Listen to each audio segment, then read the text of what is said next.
some of my health services and my dental work. Now, this is a not-for-profit here in Anchorage, and we'll talk about what services they offer to Anchorage, and then we'll talk about their financial outlook.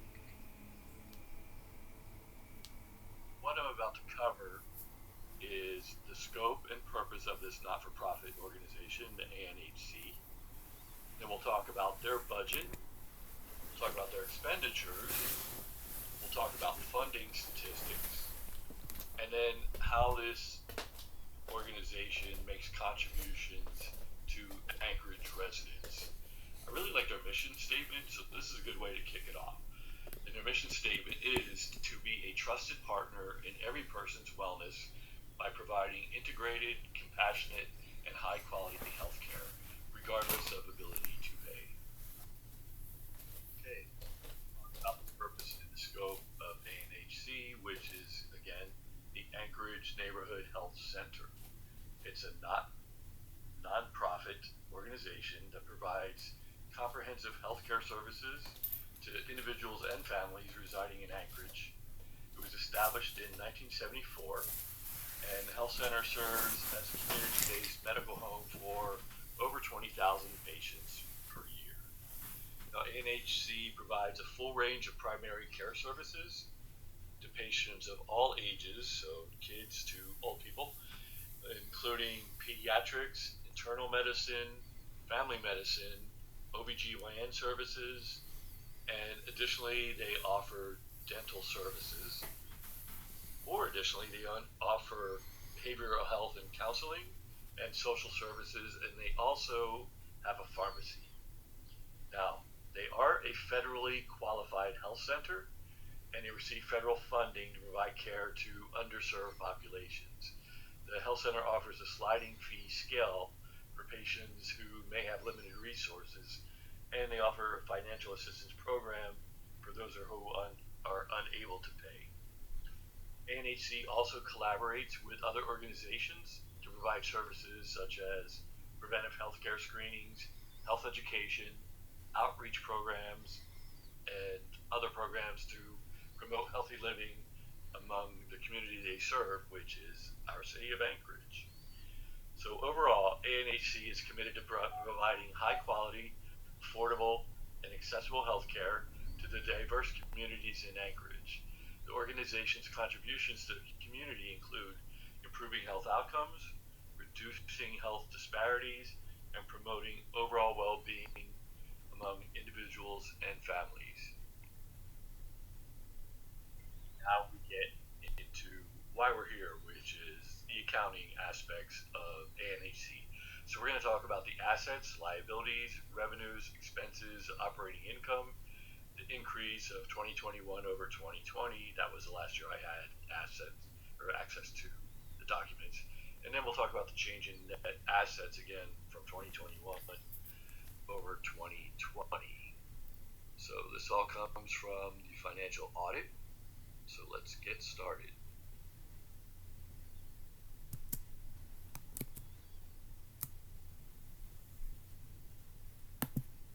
So now we're going to talk about the financials of the Anchorage Neighborhood Health Center.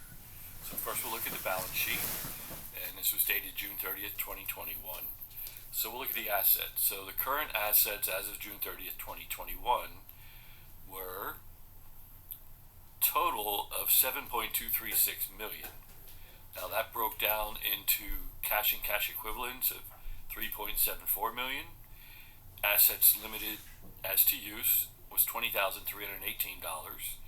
There were no short-term investments listed in 2021.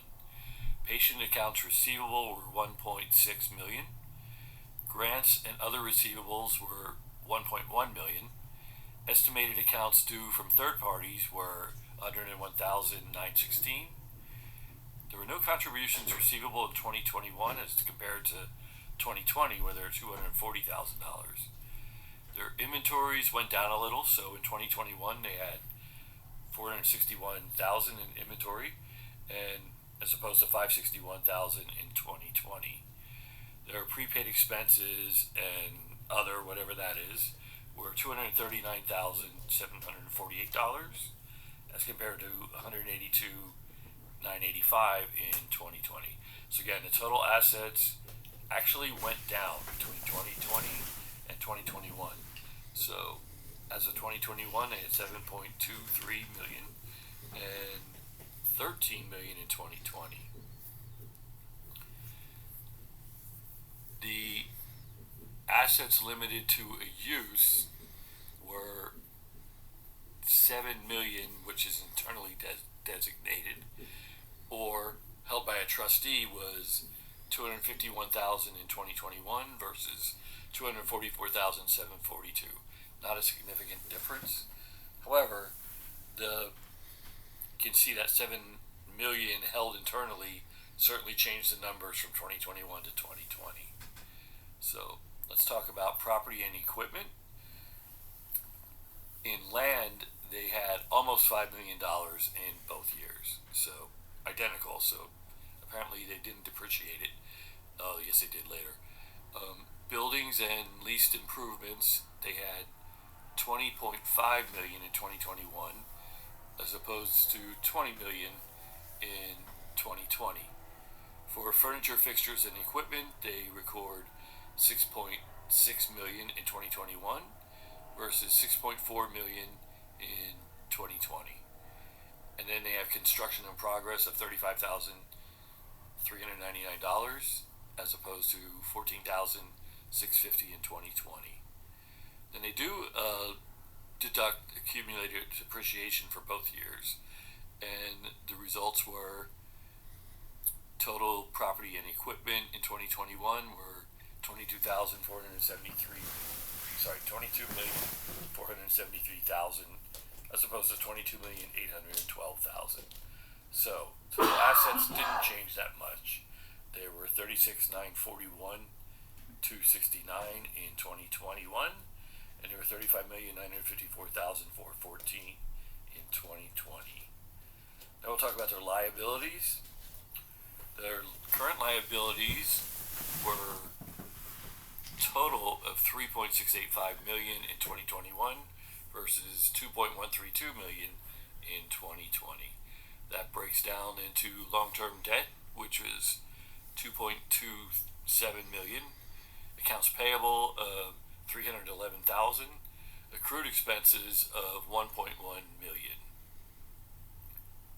Now, accrued expenses as far as long-term debt go, they went up a little bit, so the total liability, they actually disappeared. So the long-term debt in 2020 was 1.52 million, as opposed to nothing showing in 2021. So the total liabilities came out to 4.1 million in 2021, as opposed to 3.8 million in 2020. So the net assets without donor restrictions are 32.6 million, so it went up $5 million from 2020. And with donor restrictions, it went down a little bit. So 218,914 in 2021 versus 255,000 in 2020. So total net assets pretty unchanged. But in 2021, the total net assets were 32.8 million. So the total liability net assets, again, not that much changed. Went up a little bit. 2021, $36.9 million. Now, how did they get their money? Well, their revenues are generated primarily from patient service revenue. So this is what they bill their patients for services rendered. They did have grant revenues that went up a little bit in 2021, so $7.4 million. They had contributions that went down a little bit in 2021, but still they received $246,099 in contributions. Other, which who knows what that is, it was $39,000 in 2021 versus $86,000 in 2020.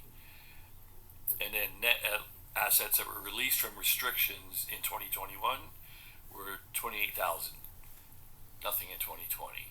So the total revenues generated without donor restrictions were $24,232,632 in 2021. Went up about $3 million. their expenses. Salaries and wages are their biggest expense, and that's $12 million in essential. Went up from 11.6 in 2020. Employee benefits also not that unchanged, but $2.7 million. Purchase services and professional fees, $1.8 million. Supplies and other, $6.2 million. And depreciation, around $1 million.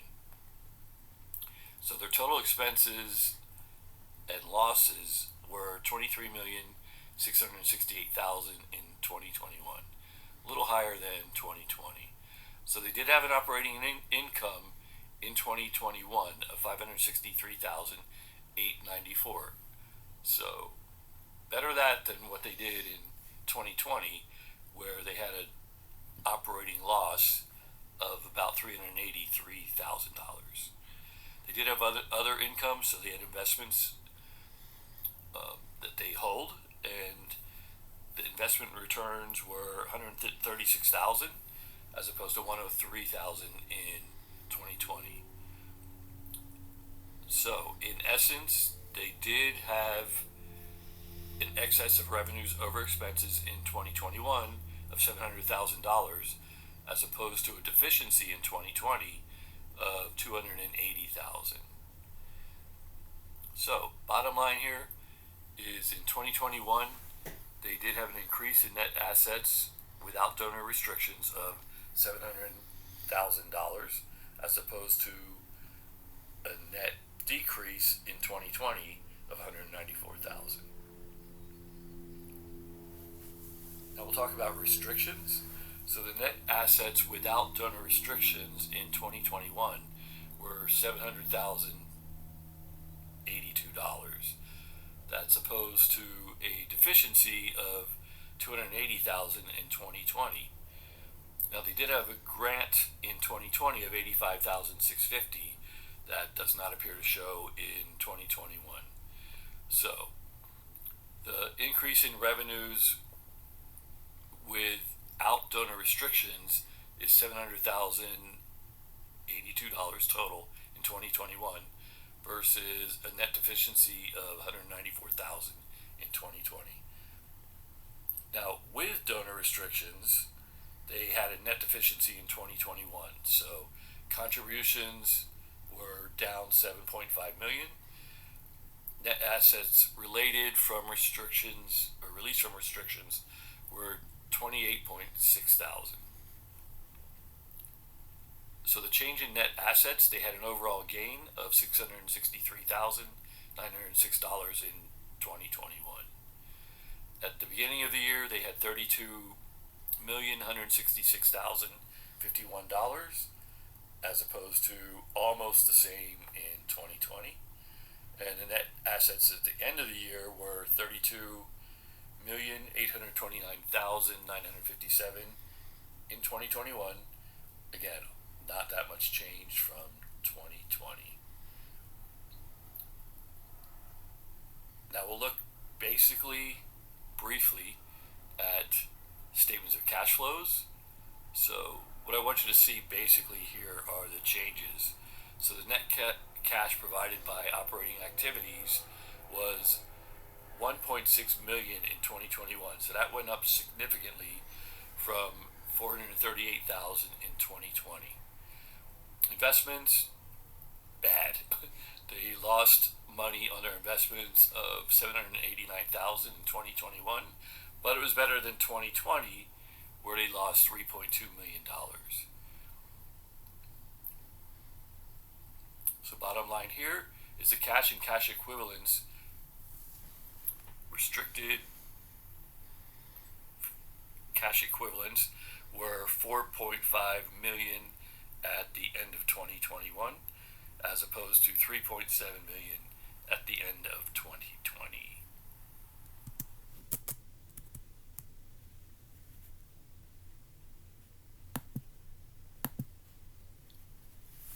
So my bottom line on the Anchorage Neighborhood Health Center is that this is a great not-for-profit organization that provides health, both physical health and mental health, as well as dental services and outreach programs. So is a great contributor to our community and to our community's health.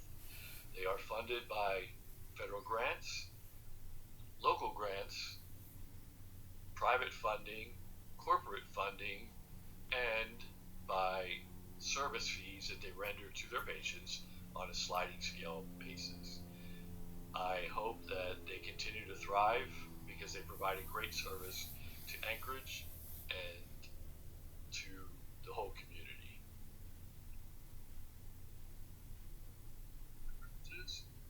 Mr. Lynn, if you do want the independent auditor's reports and financial statement, I will have to email that to you. There is not a link. I don't even know how I came across it, but I did. That was a challenge.